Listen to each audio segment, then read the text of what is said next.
I have always found it fascinating that people think wealth begins to matter only once it becomes impressive.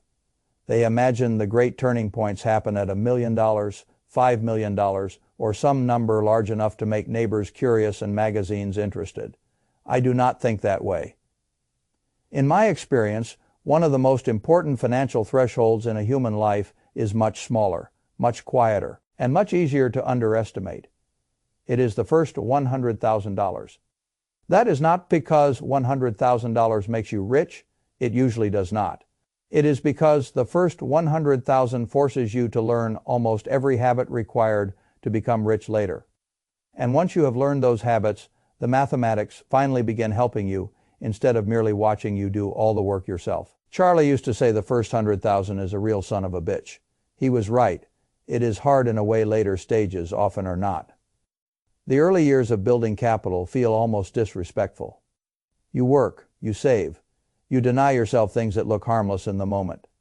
You drive the older car, you say no when your friends say yes, you stay in the cheaper apartment longer than your ego prefers. You tell yourself that future freedom matters more than present applause.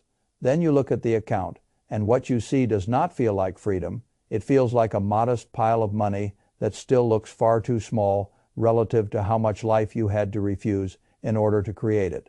That is why most people quit emotionally before they quit financially. They may still contribute a little. They may still tell themselves they are trying, but the spirit changes. They stop believing the engine is worth feeding. The reason is simple. At the beginning, compounding is not yet strong enough to flatter you. Your income is doing almost all the work. Your paycheck is the main laborer. Your money has not grown large enough to feel like a second worker. It is still a child. It still needs feeding. That is why the first 100,000 feels so brutal. You are pushing the machine uphill before the machine is big enough to help push back. Most people think that difficulty means something is broken. No, it means you are in the most important stage. The beginning of wealth building is where character substitutes for momentum. Later, momentum helps. Early, only behavior does. That is why I care so. Not because the number itself is magical, because the habits required to reach it are almost exactly the habits required to build real wealth after it. A person who reaches 100,000 honestly usually learns several things, whether he can articulate them or not. He learns how to live below his means without turning every day into self-punishment. He learns that appearing rich and becoming rich are often opposite activities. He learns that every recurring expense has a future cost far larger than the present bill suggests. He learns that savings is not what happens at the end of the month if anything happens to be left over. Savings is a system that gets funded before the rest of life is allowed to start negotiating. He learns that discipline matters most when nobody is clapping. And perhaps most importantly, he learns that money has two lives. The first life is labor. The second life is capital. In the first life, every dollar is earned by your body, your time, your attention, your stress, your patience, or your skill. In the second life, every dollar can start producing without your... The transition between those two lives is what people are really trying to buy, even if they do not know how to describe it. The first 100,000 is often the point where the second life begins to become visible. Now, I want to be careful, because modern culture has done a splendid job of making people think the first 6 figures are a finish line. It is not. If anything, it is a very dangerous milestone emotionally, because the moment a person finally gets there, the brain starts whispering all kinds of nonsense.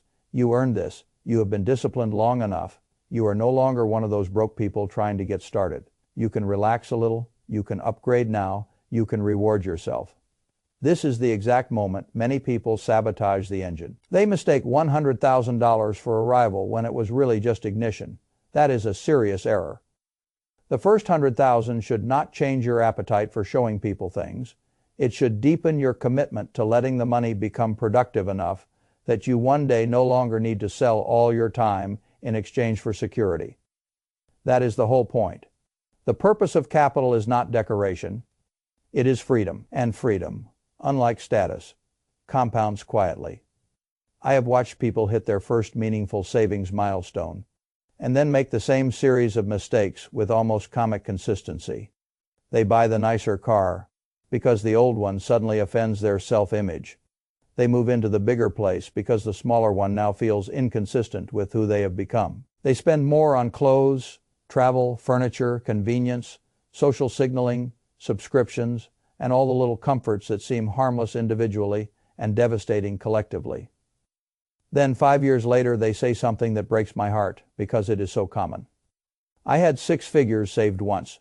I do not know what happened. I know what happened. Lifestyle inflation happened. And lifestyle inflation is one of the most efficient wealth destruction machines ever created because it rarely feels like destruction while it is occurring. It feels like reward. That is why it is so dangerous. It says, "You have suffered enough, you can afford it now." Very few phrases have cost people more money than "you can afford it now." Affordability is not the right test. A person can technically afford many things and still badly damage his future. The better question is whether the thing improves the direction of the life or merely improves the appearance of the life. Those are very different outcomes. A new luxury vehicle may improve the appearance of success and quietly delay the date when your portfolio begins throwing off enough income to change your options. A larger apartment or house may make you feel that you have moved up in the world while silently increasing your burn rate by a number that, invested consistently, would have become astonishing money over 20 years. An upgraded wardrobe, a more expensive social routine, a more premium version of everything may produce a brief emotional lift and then become the new baseline. The baseline is what ruins people.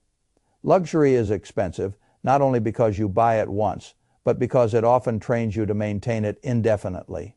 That is the hidden cost, not the purchase.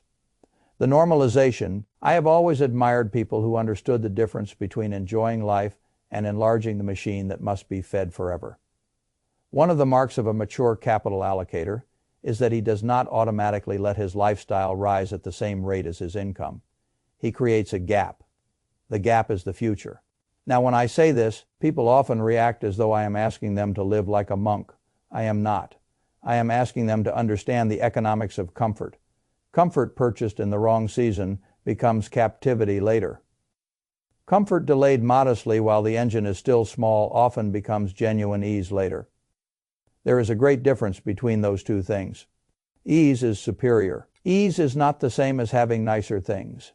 Ease means that a broken transmission is irritating instead of catastrophic. Ease means that an ugly quarter in markets does not force you to liquidate your future. Ease means that if work becomes intolerable, you are not negotiating with despair. That is what wealth is supposed to do, and that is why the decisions immediately after the first 100,000 matter so much. If you preserve the habits that built that money, the machine can begin to do things that will later look almost magical to people who only saw your life from the outside. If you abandon those habits because the first milestone made you feel safe, the machine can go back to being mostly decorative. That is why 100,000 is the point where your behavior starts determining whether compounding gets the chance to matter. Now, let me talk about what I would actually do next, because vague principles are useful only if they eventually become decisions. The first thing I would examine is high-interest debt. This should not be controversial, but modern life has a way of making even simple truths feel negotiable. If you have a credit card balance at 18%, 20%, or anything in that ugly neighborhood, and you are celebrating your first 100,000 while carrying that burden, you do not have a clean six-figure foundation, you have a leak. And leaks should be repaired before you decorate the house. There is no point trying to earn 10% in the market, while a credit card company is taking 20% from you with guaranteed discipline every month. That is not investing. That is arithmetic turned against yourself. If you are carrying destructive consumer debt, the first order of business is not to fantasize about what the market might return over the next year. It is to kill the debt and stop financing your own future at the wrong end. I do not say that because I hate debt as a category. I do not. Cheap, manageable, fixed-rate debt attached to a sensible asset is one thing. High-interest consumer debt attached to past consumption is another. The first can be managed strategically. The second should be attacked. That is the plain truth. Once that poison is removed, I want an emergency reserve. not a symbolic one. Not enough to survive a long weekend and then start panicking on Monday. 3 to 6 months of essential living expenses in a safe, liquid account is what I consider civilized financial behavior. Again, this sounds boring. Good. Boring is underrated. People want their financial lives to feel clever. I would rather mine feel durable. An emergency fund is not there to impress anybody. It is there to keep you from turning the market into an ATM the moment life misbehaves. This matters more than people understand. A person with $100,000 invested and no emergency reserve is much more fragile than the person with $90,000 invested and $10,000 liquid. The second person can leave the compounding engine alone when trouble arrives. The first often must raid it. That difference can reshape an entire decade. Cash gets insulted by people who have never had to choose between selling productive assets in a terrible moment and paying a real-world bill by Friday. Those people talk differently after enough life has happened to them. Cash is not exciting. It is optionality. And optionality is one of the most valuable things a person can own. The emergency reserve protects the structure. Once that is in place, then the real fun, or what passes for fun in my world, can begin. At that point, I want the money to start working systematically. Notice I said systematically. The public's great weakness is that it keeps trying to turn long-term wealth into a series of dramatic decisions. Should I buy Tesla here? Should I wait for Nvidia to pull back? Should I put some in crypto? Should I rotate into whatever the mood of the month happens to be? That is not a system. That is restlessness. A low-cost broad index fund remains one of the most sensible tools ever placed in the hands of ordinary investors. It is boring in the right way. It does not ask you to know which company will lead the next decade. It simply allows you to own broad productive enterprise at very low cost and to let the engine of the economy work for you rather than making yourself responsible for selecting every piston. I have no objection to people who know businesses well and can identify great individual opportunities.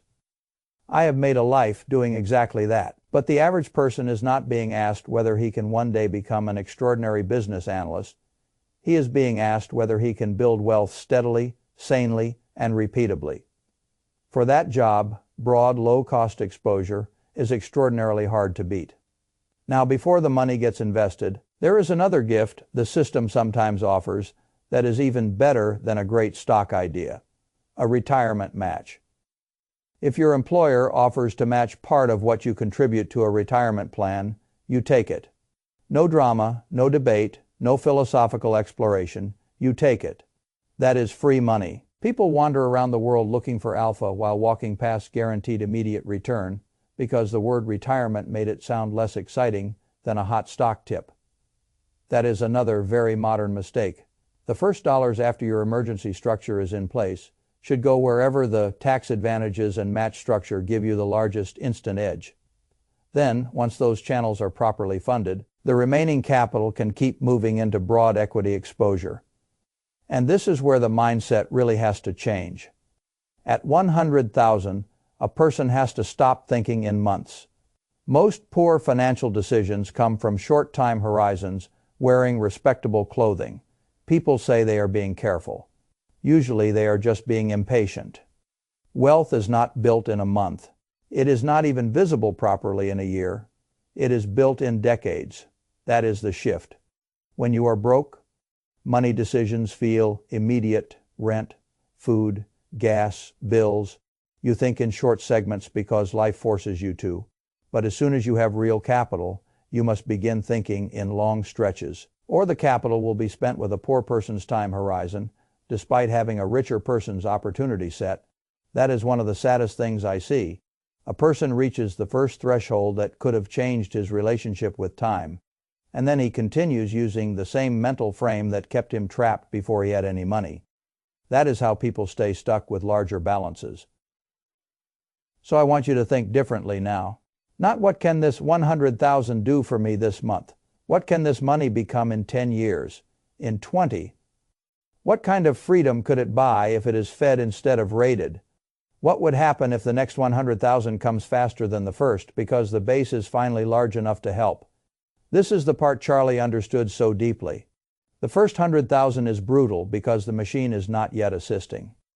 After, the next stage often comes faster, not because you got smarter overnight, but because the capital itself begins carrying some of the load. That is the handoff most people never experience because they interrupt the process at the exact stage when it was about to become emotionally persuasive. The right way to think about 100,000 is not that you are finally allowed to relax. It is that you have finally built enough mass for gravity to start helping. Now you need to stay out of your own way. And this brings me back to behavior, because all of the technical advice in the world is useless if your behavior remains unstable. The same habits that built the first 100,000 must remain mostly intact if you want that money to become 500,000, and then 1 million people think the playbook changes because the number got larger. Usually it does not. Automatic contributions. Living below your means, avoiding stupid debt, staying invested, keeping expenses from mutating upward, just because your ego got a little stronger. Those things still matter. The machine gets bigger. The discipline does not become optional. In fact, it becomes even more important because the temptations get stronger. As income rises, the invitations multiply. There are more upgrades to consider, more friends at different income levels, more people trying to sell you a nicer version of your own life, and more advertisements designed to convince you that adulthood means consuming like a person who has already arrived. Do not fall for it. Arrived is a very dangerous word. People use it when they mean visible. Real arrival has nothing to do with outward polish. Real arrival is when your capital is large enough, liquid enough, and intelligently placed enough that work becomes a choice with boundaries instead of a necessity without them. That is what I want for you. Not a better illusion, a stronger position. This is why I do not think wealth should ever be the goal by itself. Wealth is a tool. It is there to purchase the right to live according to your values more than your obligations. It is there to buy back the hours that debt, panic, and dependence would otherwise claim from you. It is there to help you say no to things that smaller margins would force you to accept. It is there to let you make decisions from purpose instead of fear. A person with 100,000 saved has already proven something. He has proven he can delay gratification, he can keep money, and he can separate income from immediate consumption. That is not trivial. He should celebrate it. I am not against celebration. I am against confusion. Do not celebrate by financing the very habits that would make the celebration meaningless 5 years later. Celebrate by recognizing what you built. Then protect it. Then feed it. Then let the machine become what it was supposed to become. I have seen too many people get comfortable at exactly the wrong point. Comfort is a poor substitute for strategy. The market will give you plenty of opportunities to feel clever, lucky, or temporarily richer than you are. Do not let those feelings decide your structure. Structure decides whether a good season becomes lasting strength or just another story about a time when you were doing well. If I could put the whole matter into one image, it would be this. The first 100,000 is the engine, the life around it is the fuel policy. Most people finally build the engine and then start pouring their best fuel into unnecessary fire. The engine never gets the chance to show them what. Do not be one of those people. Pay off the expensive debt. Build the reserve. Take the free match. Use the tax advantages. Buy broad productive assets. Keep your lifestyle from expanding every time your ego feels underappreciated. And then let time do what time has always done for patient owners. Make the next 100,000 easier than the first, and the one after that faster still. That is not guaranteed in the sense of a machine with no interruptions. Markets will fall, life will interfere, fear will visit. Sometimes you will wonder whether the process is worth it. Fine, those things are normal. What matters is that the structure is sound enough that temporary discomfort cannot force you out of the game. That is why the first 100,000 matters. Not because it is the number that makes you rich, because it is the number that proves you can build the habits required to let wealth happen later. Once you understand that, the milestone changes in meaning. It is no longer a trophy, it is a seed. And seeds should not be displayed. They should be planted. There is another mistake people make right after 6 figures that deserves to be named because it looks harmless. They start comparing themselves to people whose lives are financed very differently. Comparison is one of the quietest killers of early wealth because it makes discipline feel like deprivation. A person who is perfectly content with his apartment, his car, his routine, and his pace of saving can become unhappy in a single weekend if he spends enough time around people who are consuming the future more aggressively than he is. The mind does not naturally compare balance sheets. It compares surfaces. The surface is a lie. A bigger house may hide a smaller margin. A nicer car may hide a weaker net worth. A more lavish vacation may hide revolving debt. A polished life may be financed by panic. Do not let someone else's outward choices become your inward instructions. That is one of the surest ways to spend your first real capital on somebody else's script. The right comparison after 100,000 is not with the person who appears richest today. It is with the person you could become if you protect the engine for another decade. That person is the one who matters. When I think about wealth, I do not think first about possessions. I think about options. Can you walk away from work that no longer deserves you? Can you weather a bad year without becoming somebody else's emergency? Can you help the people you love without endangering your own survival? Can you let opportunities ripen instead of taking the first available deal because your bills are too loud? Those are the real returns. That is why the first 100,000 is so precious. It is often the first amount large enough to begin converting hope into optionality. Do not waste that conversion for the sake of a few years of looking further along than you really are.